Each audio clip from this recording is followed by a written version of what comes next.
بسم الله الرحمن الرحيم الحمد لله رب العالمين والعاقبة للمتقين ولا عدوان إلا على الظالمين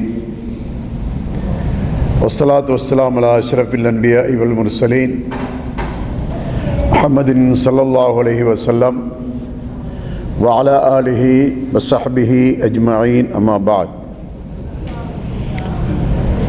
يا أيها الذين آمنوا اتقوا الله حق تقاته ولا تموتن إلا وأنتم مسلمون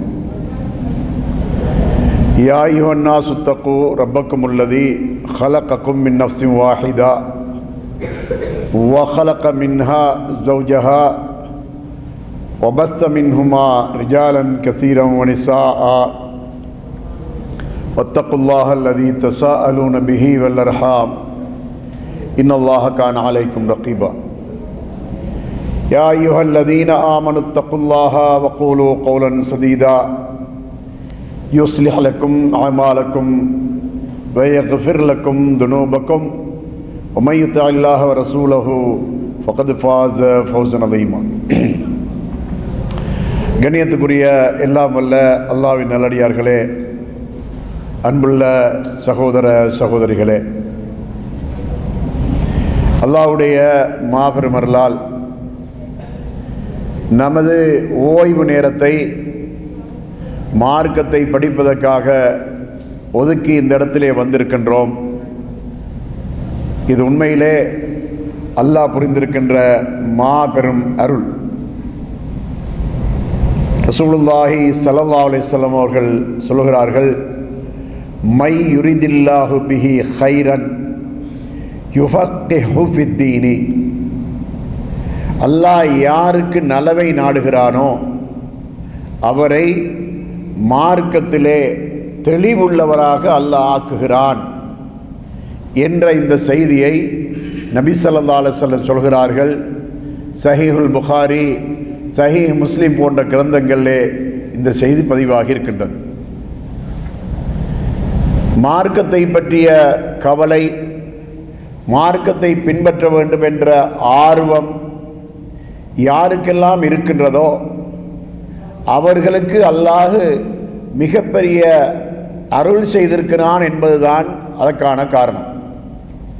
இன்று நாம் பார்க்கின்றோம், மார்க்கத்தை பற்றிய எந்த விதமான கவலையும் இல்லாமல் தங்களுடைய பொழுதுகளை எல்லாம் வீணாக கழித்து கொண்டு பாவமான வழியில் கழித்து கொண்டு இருக்கின்ற அதிகமான மக்களை பார்க்கின்றோம்.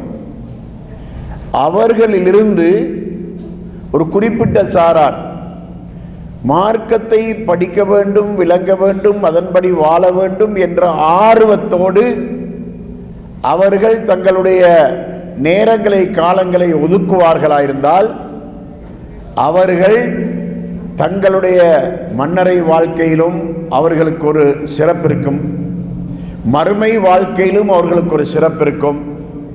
மறுமையில் அல்லாஹ்வுடைய விசாரணைக்கு முன்னாலும் அவர்கள் வெற்றி பெற்ற மக்களாக அவர்கள் ஆகிவிடுவார்கள். அதனால் இபாதத்தில் இஸ்திகாமத், நாம் செய்கின்ற வணக்க வழிபாடுகளிலே இஸ்திகாமத் என்றால் நிலையான ஒரு தன்மை, ஒரு நிலைப்பாடு, ஒரு உறுதிப்பாடு என்பது எப்படி இருக்க வேண்டும் என்பதை உணர்த்துவதுதான் இந்த தலைப்பின் நோக்கம். அல்லாஹ் தஆலா திருமறை குர்ஆனிலே இபாதத்துகளை பற்றி சொல்லும்போது இபாதத்துகளுக்கென்று குறிக்கப்பட்ட அந்த நேரத்திலே அந்த காரியம் நடைபெற வேண்டும் என்பதை அல்லாஹ் எதிர்பார்க்கிறான். அல் குர்ஆன் 4வது அத்தியாயத்தின் 103வது வசனத்தில் அல்லாஹ் சொல்லி காட்டுகின்றான், இன்ன ஸலாத்த கானத் அலல் முஃமினீன கிதாபம் மௌகூதா. நிச்சயமாக தொழுகையானது மூமின்களுக்கு நேரம் குறிக்கப்பட்ட வணக்கமாகும் என்று அல்லாஹ் சொல்கிறான்.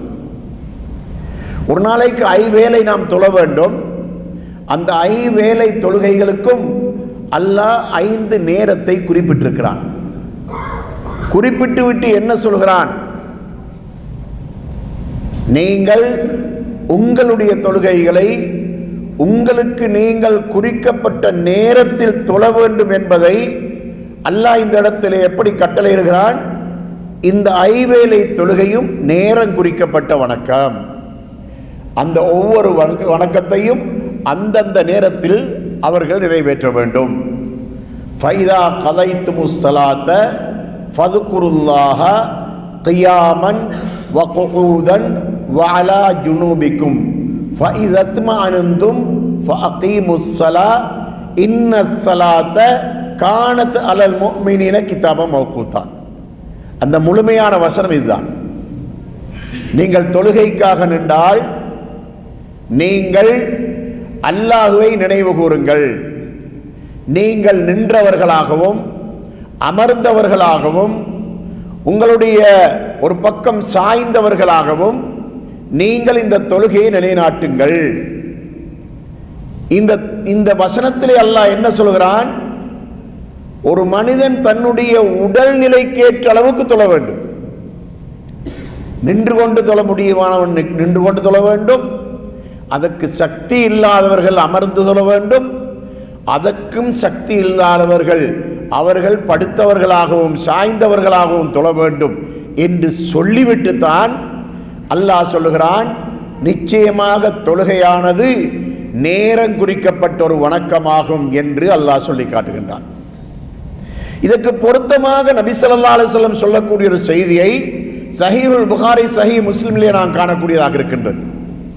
ரசூலுல்லாஹி ஸல்லல்லாஹு அலைஹி வஸல்லம் அவர்கள் சொல்கிறார்கள், யாரெல்லாம் ஐவேளை தொழுகைகளையும் உரிய நேரத்திலே நிறைவேற்றுகிறார்களோ அவர்களுடைய எல்லா சுமைகளையும் அல்லாஹ் சுமந்து கொள்கிறான்.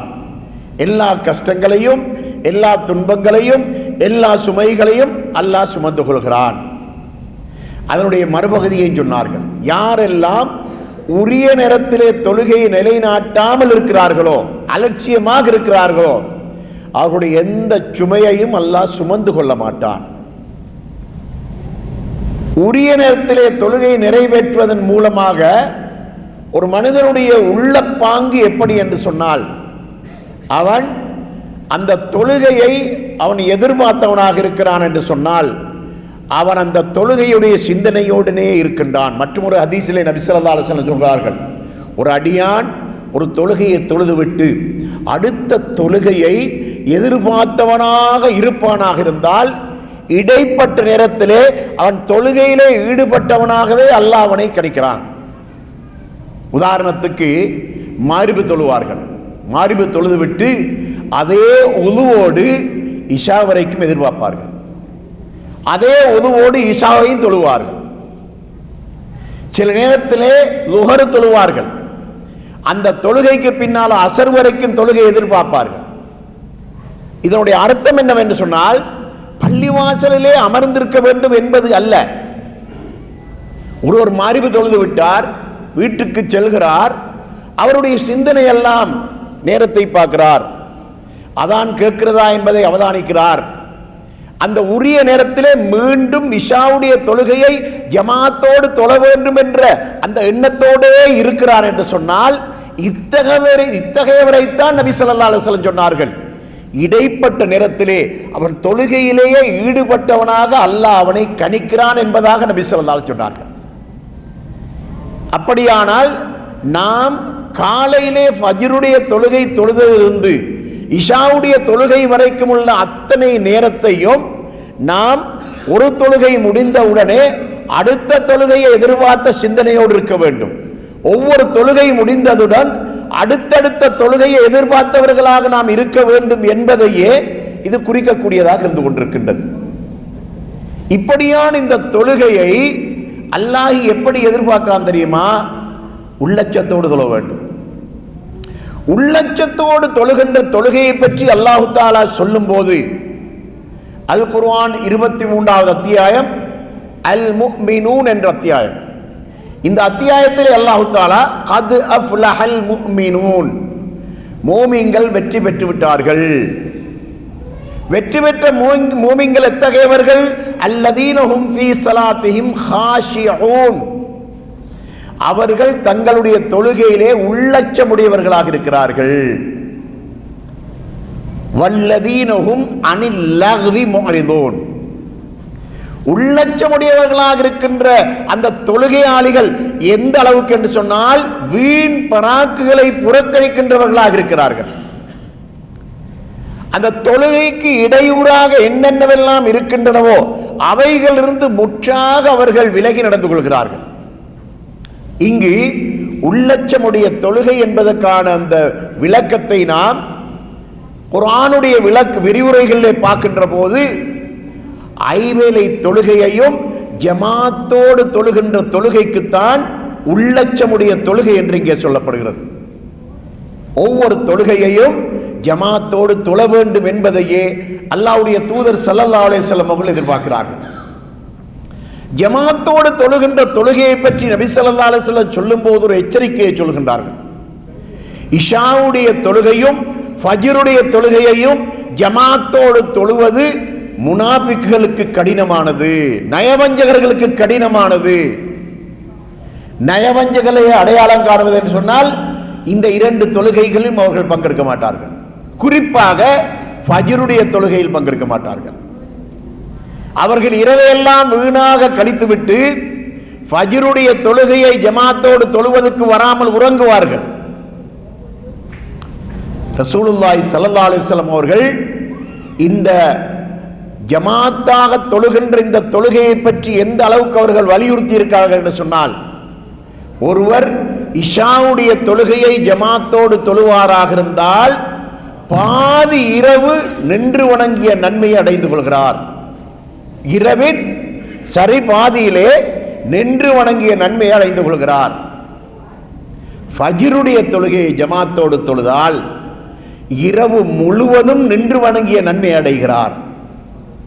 சகோதரர்களே, அதாவது இந்த இரண்டு தொழுகையையும் ஜமாத்தோடு தொழுவதுடைய சிறப்பை நபி ஸல்லல்லாஹு அலைஹி வஸல்லம் அவர்கள் இந்த அளவுக்கு ஏன் எடுத்துச் சொல்கிறார்கள் என்று சொன்னால், ஒரு மூமினா இருந்தால் அவனுடைய தொழுகை இஷாவுடைய தொழுகையும் ஃபஜ்ருடைய தொழுகையும் ஜமாத்தோடு தொழுகின்ற தொழுகையாக இருக்கும். ஆனால் அதற்கு மாற்றமாக முனாஃபிக்காக இருந்தால் இந்த இரண்டு தொழுகையிலும் அவன் அலட்சியமாக நடந்து கொள்வான்.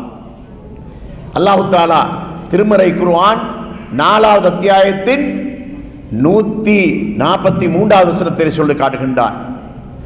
முனாஃபிக்குகளுடைய தொழுகை எப்படிப்பட்டது என்று சொன்னால், வைதா காமு இலஸ்ஸலாத்தி காமு குஸாலா. அவர்கள் தொழுகைக்காக நின்றால் சோம்பேறிகளாக நிற்பார்கள். யுராஊனன் நாஸ, மக்களுக்கு காட்ட வேண்டும் என்பதற்காக தொழுவார்கள். வலா யذ்குரூனல்லாஹ இல்லா கலீலா. அந்த தொழுகையிலே அவர்கள் அல்லாஹ்வை கொஞ்சமாகத்தான் நினைப்பார்கள், அல்லாஹ்வை அதிகம் நினைக்க மாட்டார்கள். அந்த தொழுகையில் அவர்கள் அல்லாஹ்வை நினைப்பதற்கு பதிலாக அல்லாஹ் அல்லாதவைகளைத்தான் அதிகம் நினைப்பார்கள். அவர்களுடைய பொருளாதாரத்தை, அவர்களுடைய சொந்த விஷயங்களை, அவருடைய குடும்ப விஷயங்களை, இப்படி உலக வாழ்க்கையோடு சம்பந்தப்பட்ட விஷயங்களைத்தான் தங்களுடைய தொழுகையிலே அவர்கள் அதிகமாக நினைப்பார்கள், அல்லாஹ்வை கொஞ்சமாகத்தான் நினைப்பார்கள். இது முனாபிக்குகளுடைய தொழுகை என்பதாக திருமறை குர்ஆன் நம்மை பார்த்து சொல்லிக் கொண்டிருக்கின்றது. அதனால் இபாதத்திலே இஸ்திகாமத் என்று சொன்னால், இபாதத்திலே ஒரு நிலைப்பாடு என்று சொன்னால், அதில் முதல் படியாக ஃபர்தான தொழுகையிலே உள்ள நிலைப்பாடு தான் மிக மிக முக்கியமாக இருக்கின்றது. அல்லாஹ் தஆலா இந்த நாட்டில் வாழுகின்ற மக்களுக்கு செய்திருக்கின்ற மாபெரும் அருள் என்னவென்று சொன்னால், ஐவேளை தொழுகையையும் ஜமாத்தோடு தொழக்கூடிய ஒரு சூழலை அல்லாஹ் நமக்கு தந்திருக்கின்றான். அவர்கள் தொழில் செய்கின்ற இடத்திலே அவர்களுக்கு விடுமுறை கிடைக்கின்றது, அவர்களுக்கு ஓய்வு கிடைக்கின்றது, அவர்கள் தொழுகைக்காக செல்வதற்கு அனுமதி கிடைக்கின்றது.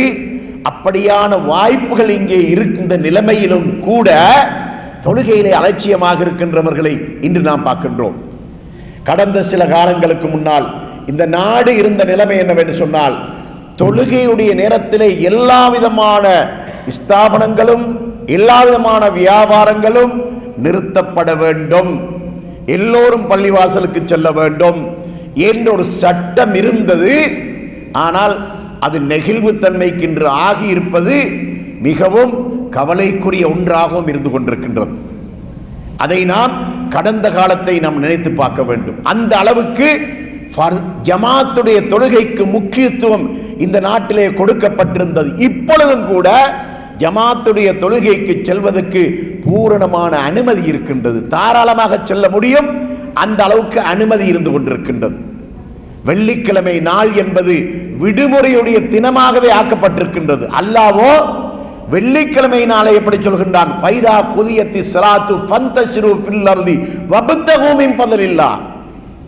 வெள்ளிக்கிழமை நாளையிலே ஜும்மாவுடைய நேரத்திலே நீங்கள் அல்லாஹ்வை நினைவு கூர்வதற்காக அந்த ஜும்மாவுக்கு நீங்கள் அழைக்கப்பட்டால் உங்களுடைய எல்லா விதமான வியாபாரங்கள், கொடுக்கல் வாங்கல்கள், தொழில்கள் எல்லாவற்றையும் விட்டுவிட்டு நீங்கள் விரைந்து வாருங்கள்.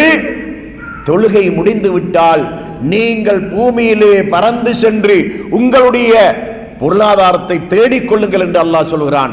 ஆனாலும் கூட அந்த நாள் விடுமுறையுடைய நாளாக இந்த நாட்டிலே ஆக்கப்பட்டிருக்கின்றது. இந்த அளவுக்கு வசதிகளும் வாய்ப்புகளும் நமக்கு தரப்பட்டிருக்கின்ற நிலையிலும் கூட இந்த தொழுகையில் யாராவது அலட்சியமாக நடப்பார்களா என்றால் அவர்களை விட துர்ப்பாக்கியவான்கள் வேறு யாரும் இருக்க முடியாது. அதனால இந்த தொழுகையை நாம் உரிய நேரத்திலே தொழுகின்ற பழக்கம் இருக்க வேண்டும். அது மாத்திரமல்ல, ரசூலுல்லாஹி ஸல்லல்லாஹு அலைஹி வஸல்லம் அவர்கள் சொன்ன ஒரு முக்கியமான செய்தி, அதாவது தொழுகையிலே, ஜமாத்து தொழுகையிலே முதலாவது சப்பிலே இருக்கின்ற அந்த நன்மையையும் அதான் சொல்வதில் இருக்கின்ற நன்மையையும் ஒருவர் சரியாக அறிவாராயிருந்தால் அவர் அதற்காக போட்டி போட்டுக் கொண்டு வருவார்கள். எது வரைக்கும் என்று சொன்னால், முதலாவது சப்பிலே எல்லோருக்கும் இடமில்லை என்பதனால சீட்டு குலுக்கித்தான் இடம் கொடுக்க வேண்டி வரும் என்ற அளவுக்கு மக்கள் போட்டி போட்டுக் கொள்வார்கள் என்று நபி ஸல்லல்லாஹு அலைஹி வஸல்லம் சொன்னார்கள். முதலாவது சப்பில் அந்த அளவுக்கு நன்மை இருக்கின்றது. ஜமாத்து தொழுகையில் எந்த சப்பில் தொழுதாலும் 27 மடங்கு என்பதில் சந்தேகம் இல்லை. தனித்து தொழும் தொழுகையை விட ஜமாத்தோடு தொழும் தொழுகைக்கு 27 மடங்கு நன்மை என்பது ஆரம்ப சப்பில் தொழுதாலும் 27 தான், கடைசி சப்பில் தொழுதாலும் 27 தான். ஆனால் முதலாவது சப்பிலே தொழுதால் அதுக்கு பிரத்யேகமாக நன்மை இருப்பதாக நபி ஸல்லல்லாஹு அலைஹி வஸல்லம் சொல்லி காட்டுகின்றார்கள்.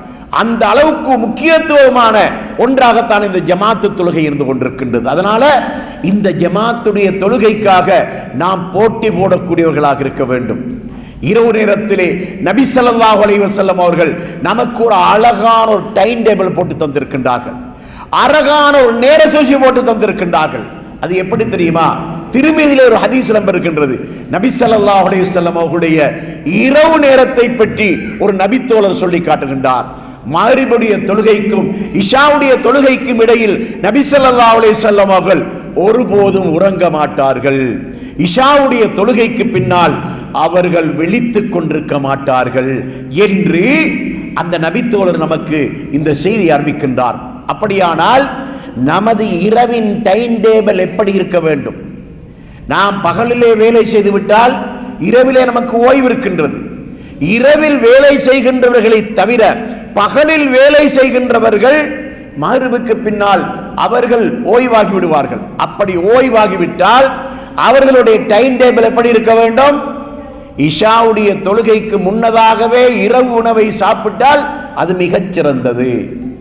அப்படியே தவறினாலும் இஷா தொழுகை முடிந்த உடனடியாக இரவு உணவை சாப்பிட்டு விட்டு நேர காலத்தோடு நித்திரைக்கு செல்ல வேண்டும். அப்படி நித்திரைக்கு சென்றோம் என்று சொன்னால் நமது இந்த உடலின் இயல்பு என்னவென்று சொன்னால் ஒரு 6 மணி நேரம் தூக்கம் போகும், அதுக்கு மேலே தூக்கம் போகாது. ஒரு 9 மணிக்கு நாம் நித்திரை கொண்டோம் வைங்க, 3 மணிக்கு நமக்கு விழிப்பு வந்துவிடும். அதையும் தாண்டினார் ஒரு 3:30க்கு விழிப்பு வந்துவிடும். அப்படி விழிப்பு வந்துவிட்டால் நமக்கு கியாமுல் லைலை தொழுது கொள்ள முடியும். அதற்கு பின்னால ஃபஜ்ருடைய தொழுகையை ஜமாத்தோடு தொழுது கொள்ள முடியும். ஆனால் இன்று நமது மக்கள் எல்லாம் இரவு நேரத்திலே அரட்டை அடிக்கின்ற மக்களாக இருப்பதை பார்க்கின்றோம். இந்த செய்தியை காதாழ்த்தி கேட்டுக்கொண்டிருக்கின்ற மக்கள் இதை நேரடியாக யாரெல்லாம், அதாவது தூர இடங்களில் இருந்து அவர்கள் அவதானிக்கின்றார்களோ அந்த மக்களும் தம்முடைய மனச்சாட்சியை தொட்டு கேட்டு பார்க்க வேண்டும். இஷாவுடைய தொழுகைக்கு பின்னால் எத்தனை மணி நேரத்தை நான் வீணாக கழிக்கிறேன் என்பதை நமக்குள் நாம் கேள்வி கேட்டு பார்த்துக் கொள்ள வேண்டும். இன்று நம்மிடத்தில் இருக்கின்ற மிகப்பெரிய பிரதானமான ஒரு பொழுதுபோக்கும் அவசியமான ஒன்றும் தான் இந்த மொபைல் போன். இந்த மொபைல் போனை இஷாவுக்கு பின்னால் நாம் சைலன்ஸ்லே போட வேண்டும் அல்லது ஆஃப் பண்ணி விட வேண்டும், அதை அணைத்து விட வேண்டும். ஏன்? அதுதான் நம்முடைய தூக்கத்தை கெடுக்கக்கூடியதாக இருக்கின்றது. அதனுடைய டேட்டாக்களை, அதனுடைய வைஃபைகளை ஓப் பண்ணி வைத்து விட வேண்டும். ஓப் பண்ணி வைத்து விட்டு நேர காலத்தோடு நித்திரைக்கு சென்றோம் என்றால் அதிகாலையிலே நாம் ஃபஜ்ருடைய தொழுகைக்கு முன்னால் கியாமுல் லைலை தொழுவதற்காகவே நாம் எழுந்து நிற்கக்கூடியதாக நம்முடைய நேரத்தை நாம் அமைத்துக் கொள்ளலாம். சகோதரர்களே, நம்முடைய இந்த பொழுதுபோக்குகள் இருக்கின்றனவே, இந்த பொழுதுபோக்குகள் எது வரைக்கும்? நமக்கு முதுமை வருகின்ற வரைக்கும் தான் பொழுதுபோக்கு. அந்த முதுமையும் நமக்கு வருமா என்பது சந்தேகமாக இருக்கின்றது. கடந்த சுமார் 20-25 வருடங்களுக்கு முன்னால் வாழ்ந்த மக்களுடைய வாழ்க்கையுடைய வாழ்நாள் காலத்தை நாம் கணித்து பார்த்தால் எப்படியும் ஒரு 65-70 வயதை தாண்டுகின்ற வரைக்கும் மக்கள் வாழக்கூடியவர்களாக இருந்தார்கள்.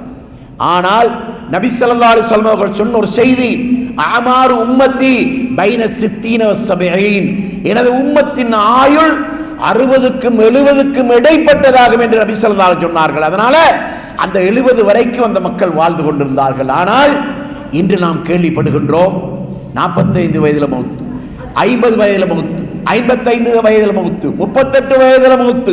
கேள்விப்படுகிறோமா இல்லையா? சும்மா இருக்கிறார்கள், ஹார்ட் அட்டாக், மாரடைப்பு, மரணித்து விடுகிறார்கள். இந்த நிலைமையை நாம் இன்று பார்க்கின்றோம். இப்படி இருக்க நமக்கு நிரந்தரமான வாழ்க்கை எங்கே? இந்த உலகம் கிடையாது.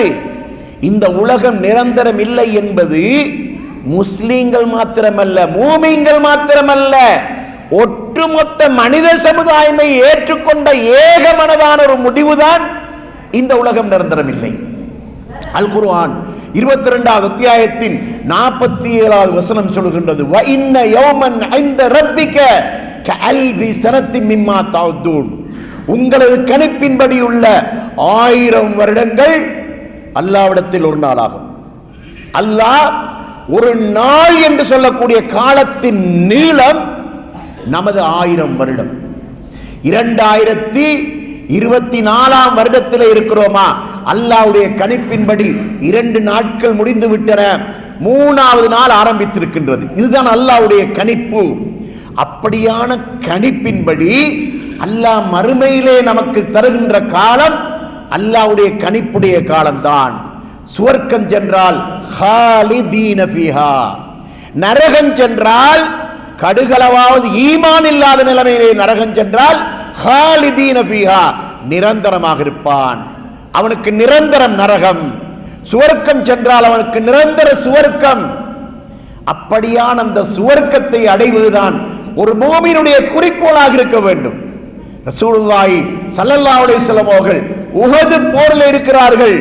முஸ்லிம்களுக்கு 2வது கட்டம் கடினமாக ஆகிவிட்டது, தோல்வியை நோக்கி சென்று கொண்டிருக்கின்றது. ஒரு நபித்தோழர் வருகிறார், யா ரசூலல்லாஹ், இந்த போரிலே நாம் மரணித்தால் எனக்கு என்ன கிடைக்கும் என்று கேட்டார். நபி ஸல்லல்லாஹு அலைஹி வஸல்லம் சொன்னார்கள், சுவர்க்கம் என்றார்கள். அவர் கூட்டத்துக்கு நடுவிலே அவர் நுழைந்து எதிரிகளை கண்டந்துண்டமாக வெட்டி வீழ்த்தினார். அவரும் வெட்டப்பட்டு ஷஹீதாகினார். சஹாபாக்களுடைய எதிர்பார்ப்பு இதுதான். சஹாபாக்கள் மறுமையைத்தான் எதிர்பார்த்தார்கள். இந்த உலக வாழ்க்கை அவர்களுக்கு இன்பமாக இருக்கவில்லை. நமக்கு இந்த உலகம் அல்ல வாழ்க்கை, நமக்கு நிரந்தர வாழ்க்கை அந்த மறுமைதான்.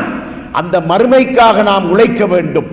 அந்த மறுமையை நாம் அடைவதற்காக எந்த தியாகத்தையும் செய்வதற்கு நாம் தயாராகிவிட வேண்டும். சகோதரர்களே, இந்த தொழுகையுடைய பெருமதி நமக்கு தெரியாமல் இருக்கின்றது. நபி ஸல்லல்லாஹு அலைஹி வஸல்லம் என்ன சொன்னார்கள்? ஒரு தொழுகையை, ஒரு ஃபர்லான தொழுகையை ஒருவன் தனித்து தொழும்போது அவனுக்கு எந்த அளவு நன்மை கிடைக்கின்றதோ அதைவிட ஜமாத்தோடு தொழுவதற்கு 27 மடங்கு நன்மை என்று சொன்னார்கள். இந்த 27 மடங்கு நன்மை என்பதை நாம் எப்படி கூட்டி பார்க்க வேண்டும் தெரியுமா? எப்படி பெருக்கி பார்க்க வேண்டும் தெரியுமா? ஒரு நாளைக்கு 5 வேளை தொழுகை, ஐவேளை தொழுகையை தனித்து தொழுதால் 5 நன்மை. அதனை நாம் இன்னும் 26 பெருக்கி பார்த்தால் 130. அப்ப இந்த 130 என்பது மேலதிகமாக கிடைக்கக்கூடிய நன்மை. ஒரு நாளைக்கு 130 என்று சொன்னால் ஒரு 10 நாளைக்கு எத்தனை, 100 நாளைக்கு எத்தனை, ஒரு வருடத்துக்கு எத்தனை? இதனுடைய பாதிப்பு எங்கே விளங்க போகிறது தெரியுமா? மறுமையிலே மஹ்ஷர் மைதானத்திலே விசாரணை நடைபெறுகின்ற வரைக்கும் இந்த பாதிப்பு நமக்கு இல்லை. அதைவிட அவசரமாக இந்த பாதிப்பு நமக்கு தெரிய போகின்றது. அது எப்போது தெரியுமா?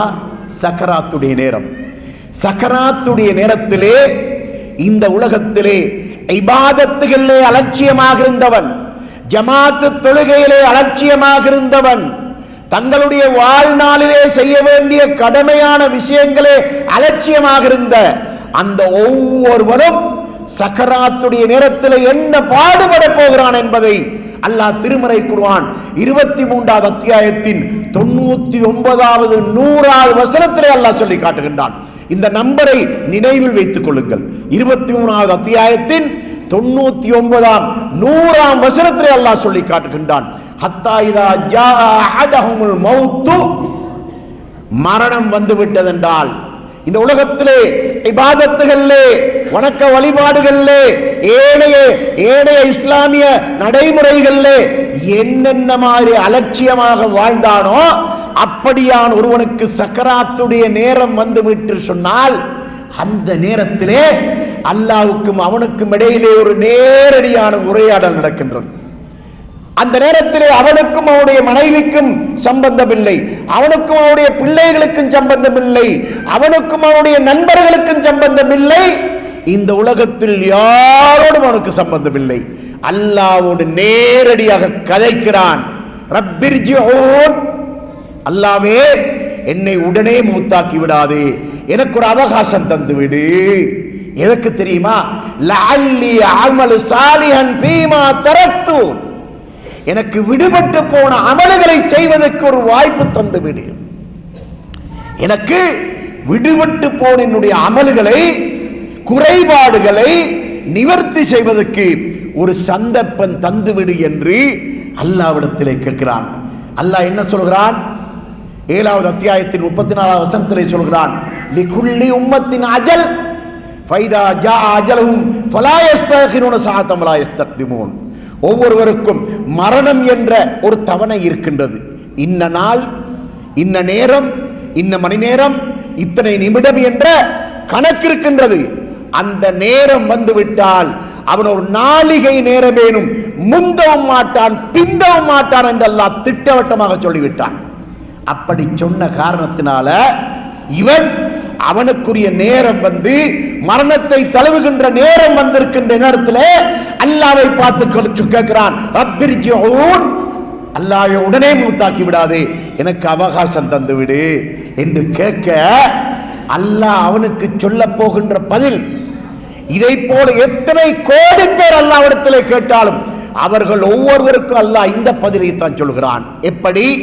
கல்லா இன்னஹா கலிமத்துன் ஹுவ காயிலுஹா, நீ எந்த வார்த்தைகளை என்னிடத்திலே கேட்டு கெஞ்சி கதறுகிறாயோ அதே வார்த்தைகளை கொண்டு என்னிடத்திலே கேட்கக்கூடியவர்களாகத்தான் உன்னை போன்ற நிலைமையில் மரணிக்கின்ற ஒவ்வொருவரும் இருக்கிறார்கள்.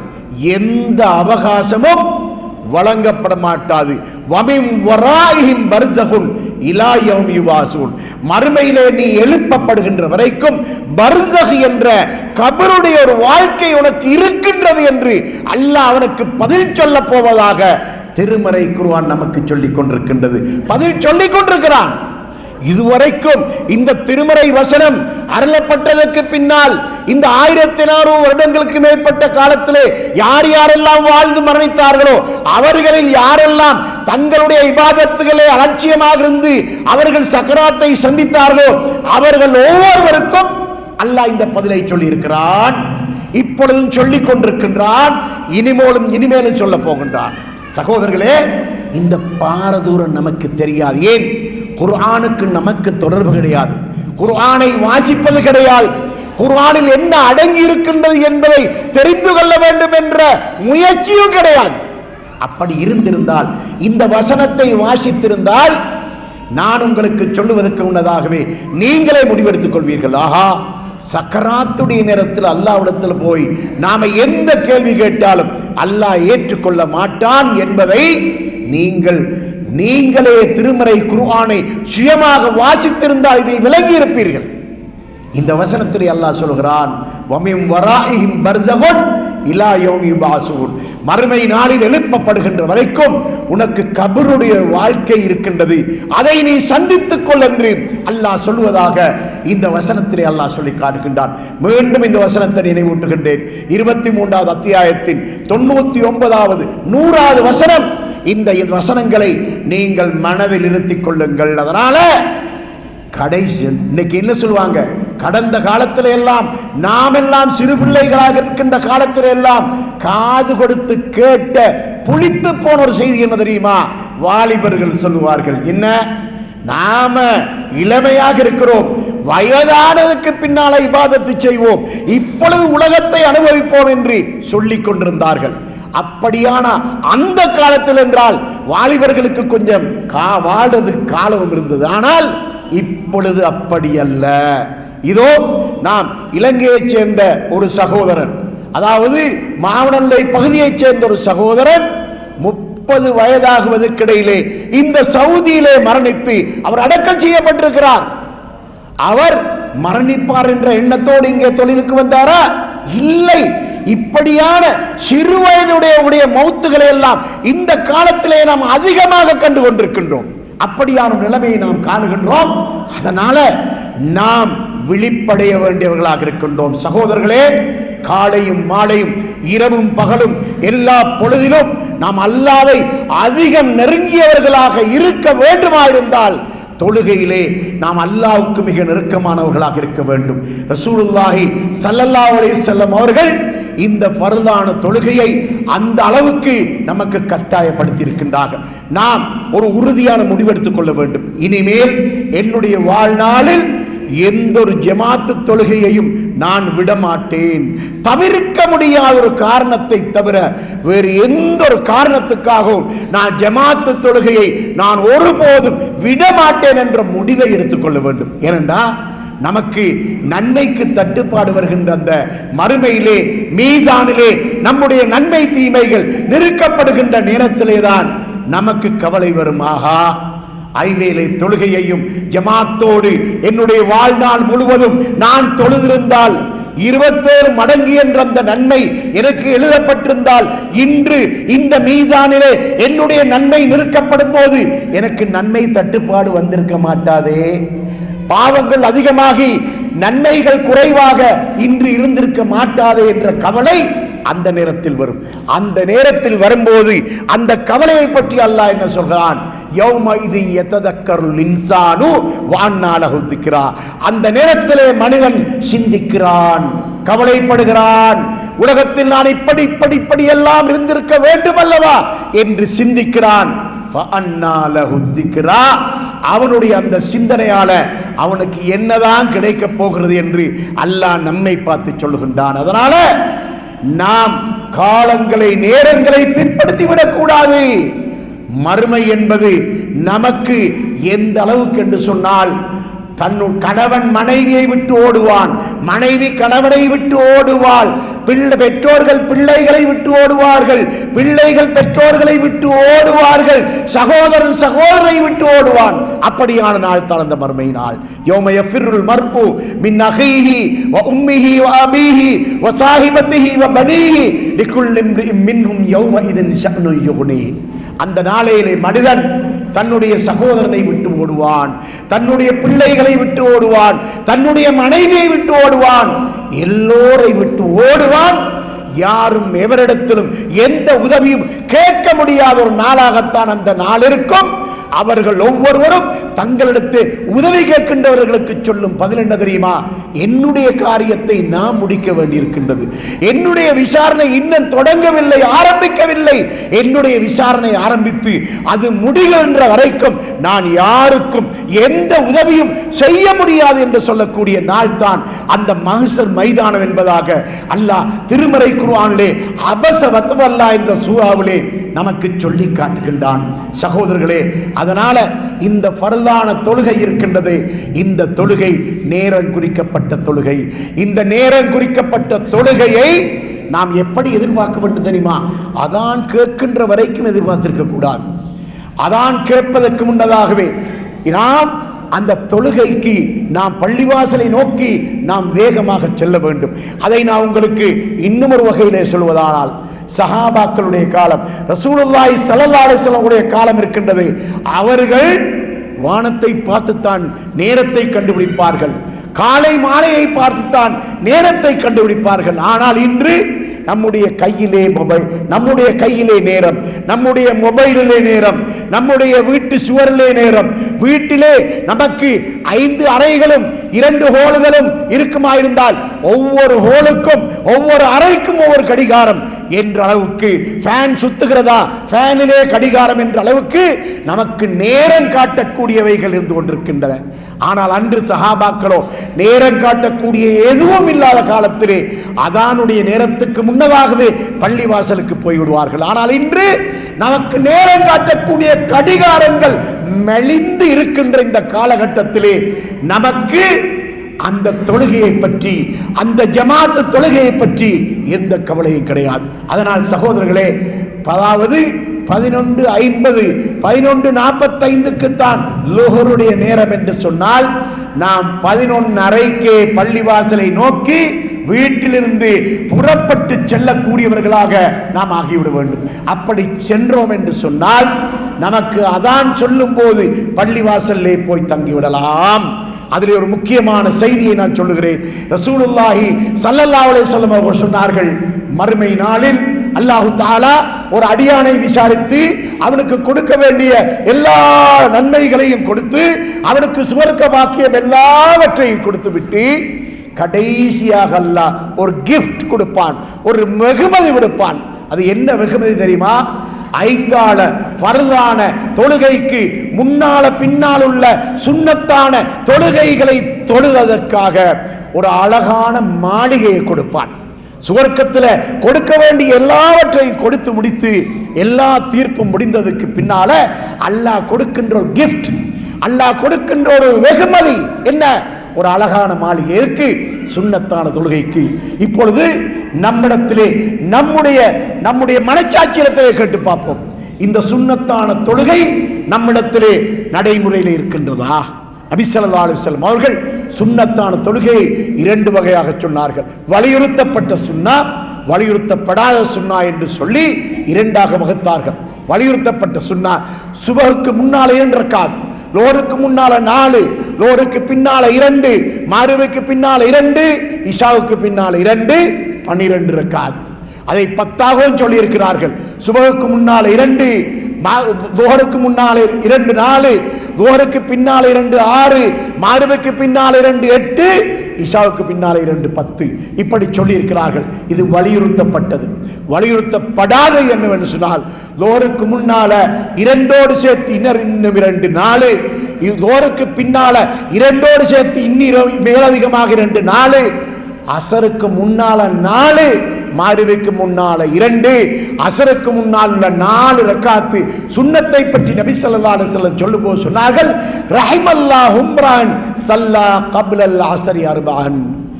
அஸ்ர் தொழுகைக்கு முன்னால் யார் 4 ரக்காத்துகள் தொழுகிறாரோ அல்லாஹ் அவருக்கு அருள் செய்வானாக என்று நபி ஸல்லல்லாஹு அலைஹி வஸல்லம் ஒரு பிரார்த்தனை செய்திருக்கின்றார்கள். இந்த சுன்னத்தான தொழுகைகள் நம்முடைய நடைமுறையிலே வர வேண்டும். சகோதரர்களே, இன்றைக்கு நாம் பார்க்கிறோம், இந்த இளைஞர்களுடைய ஒரு பழக்கம் என்ன தெரியுமா?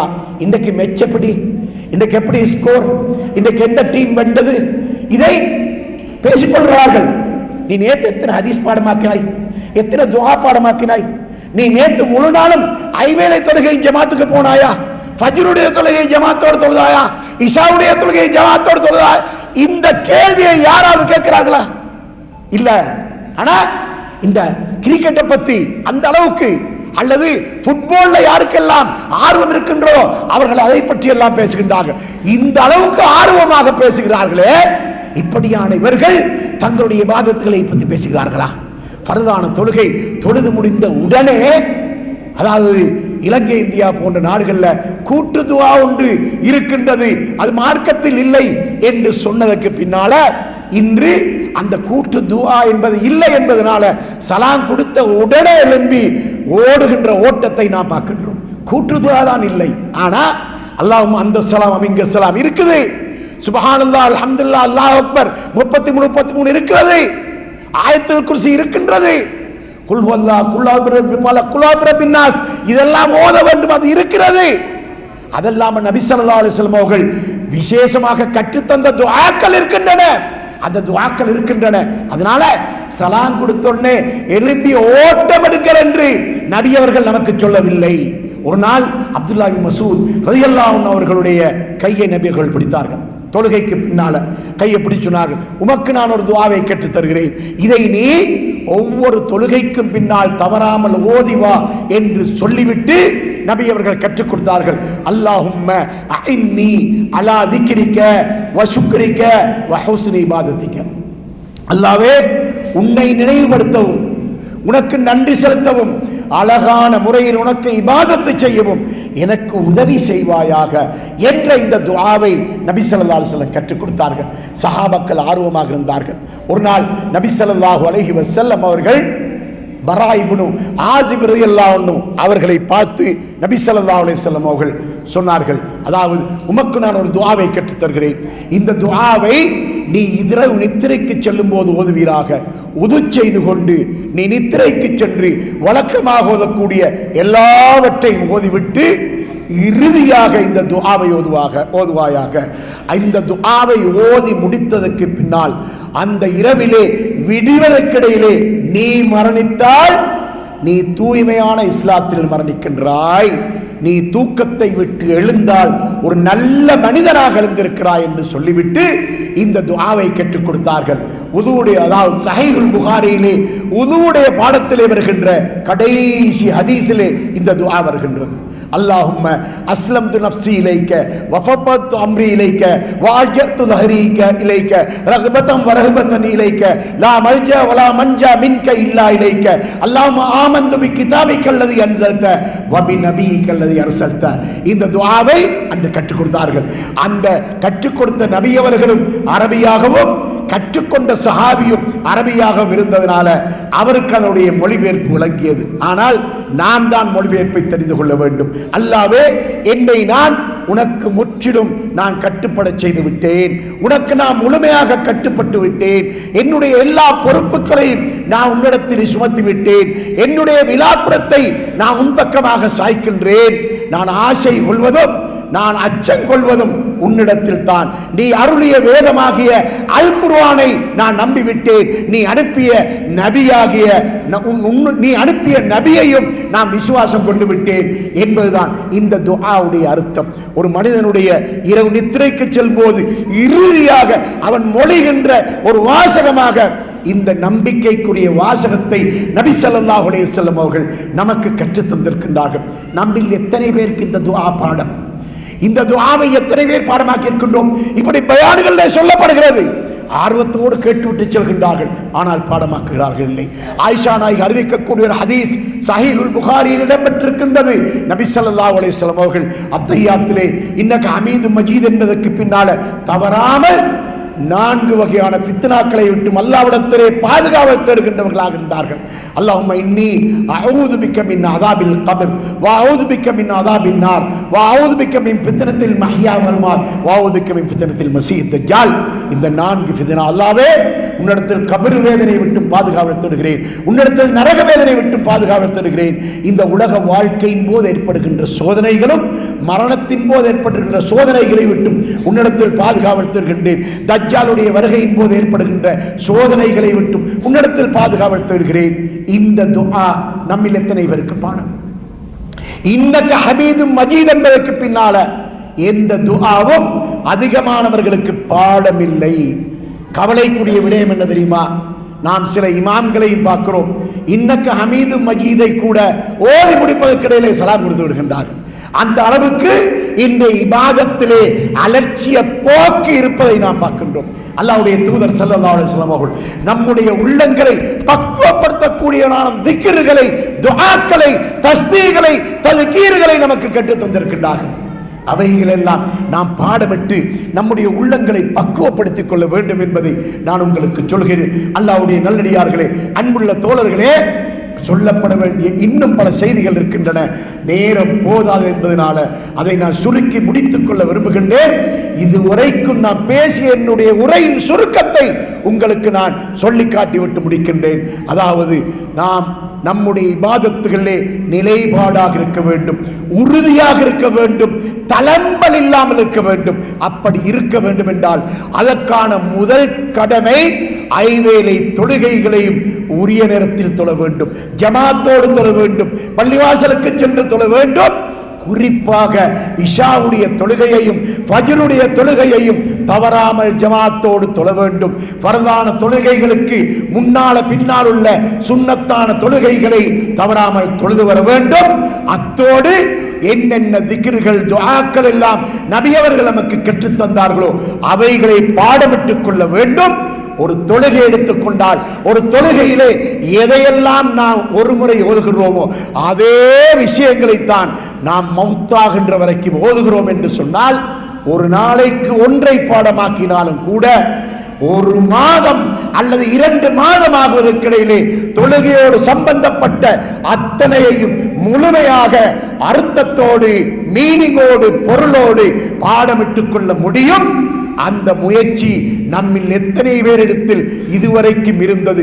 இதுவரைக்கும் அந்த முயற்சி யாரிடத்தில் இல்லையோ அவர்கள் இந்த நிமிடத்தோடு அவர்கள் உறுதியான ஒரு முடிவெடுத்து இபாதத்துகளிலே ஆர்வமாக இருக்கின்ற நிலைமையிலே அதனை கொண்டு அல்லாஹ்வை அதிகமாக நெருங்குவதற்கும், சக்கராத்துடைய நேரத்திலே அல்லாஹ்விடத்திலே கெஞ்சிக் கொண்டு கதறிக்கொண்டு அவகாசம் தா என்று கேட்கின்ற ஒரு நிலைமை நமக்கு ஏற்படாமல் இருப்பதற்கும் வல்ல ரஹ்மான் எனக்கும் உங்களுக்கும் அருள் புரிவானாக. வஆகிரு தஅவானா அனில் ஹம்துலில்லாஹி ரப்பில் ஆலமீன்.